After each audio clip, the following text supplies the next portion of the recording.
A persistent dry cough, a sudden high-pitched wheeze, a tightening chest that makes drawing a full breath feel nearly impossible.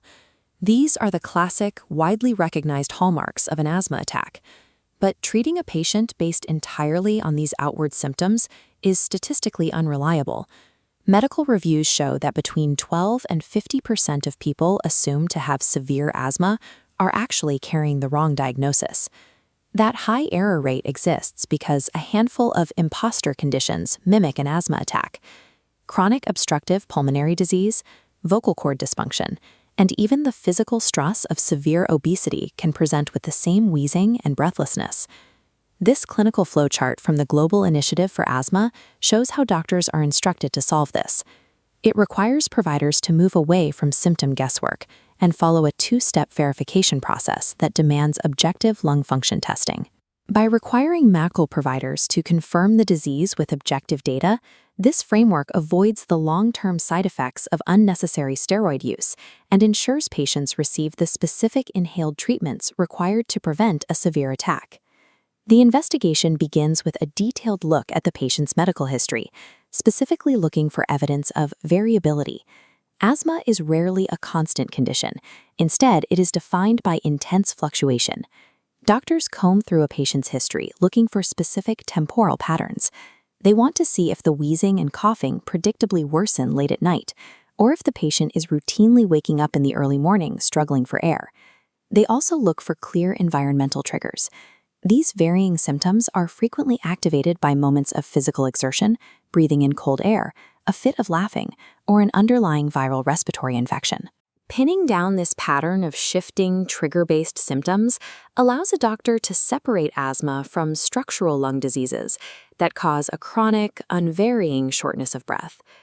Even with a suggestive history, the diagnosis isn't complete without mechanical evidence that the airways can physically narrow and expand. The standard tool for this is spirometry. It measures exactly how much air a patient forcefully blows out of their lungs in a single breath.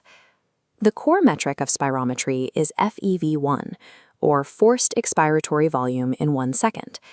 It measures the precise volume of air the patient manages to expel in that first second, establishing their unmedicated baseline. Next comes the reversibility test. The patient is given a dose of a rapid-acting bronchodilator, an inhaled medication designed to relax the airway muscles. Then they wait 10 to 15 minutes. The patient repeats the forceful blow. To confirm asthma, the doctor is looking for a jump in FEV1 of at least 12% and a volume increase of at least 200 milliliters from their original baseline. If a clinic doesn't have access to a spirometer, they can use a peak expiratory flow meter to track these baseline changes, though the tool is much less precise. This real-time increase in capacity is the physiological evidence doctors need. It confirms that the airway obstruction is reversible, a defining characteristic of the disease. There are specific clinical guidelines for what to do when this testing gets complicated, like when a patient is already taking inhaled corticosteroids before they take the test.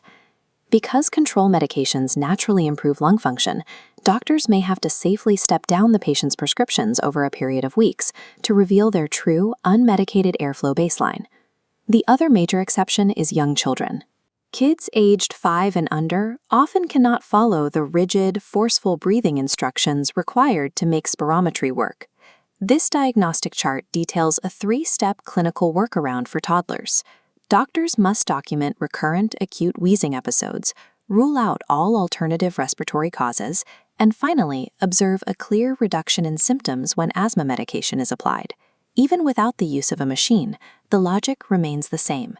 Establish a history of variability, and prove the airway restriction can be reversed. A proper asthma diagnosis is a 2-part investigation. It bridges a patient's lived day-to-day experience with hard mechanical data. Understanding this process ensures you never have to settle for a physician's best guess. It allows you to advocate for the definitive testing necessary to get the correct treatment.